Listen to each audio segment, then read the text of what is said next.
میخوام برات قهوه درست کنم. برای درست کردن این اسپرسو اول شکر و زرده تخم مرغ خوب هم بزن تا به این بافت برسه. حالا بریز کف شات اسپرسو. قهوه حاضره. با درست کردنش میتونه حال و انرژی تو خوب کنه. اسمش هم از زبلیانه. عالیه. تستش کنی حتما. پناه بر خدا، بریم درستش کنیم. بپامنه هر کی از بالا پایین تخم مرغ اینجوری فشار بده بشکنه، یه من بهش جایزه میدم. عملیات جداسازی زرده از سفیده خیلی حساسه. او مای گاش. آی. قدا.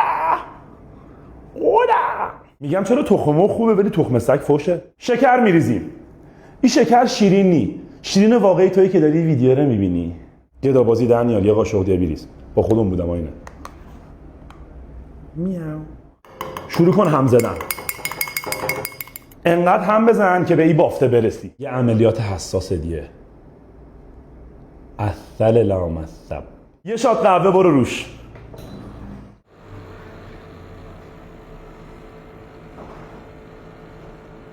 شکلش که قشنگ شد. هم بزنیم بخوریم ببینیم طعمش چجوره. کرمای قهوه هم از بین نمیره.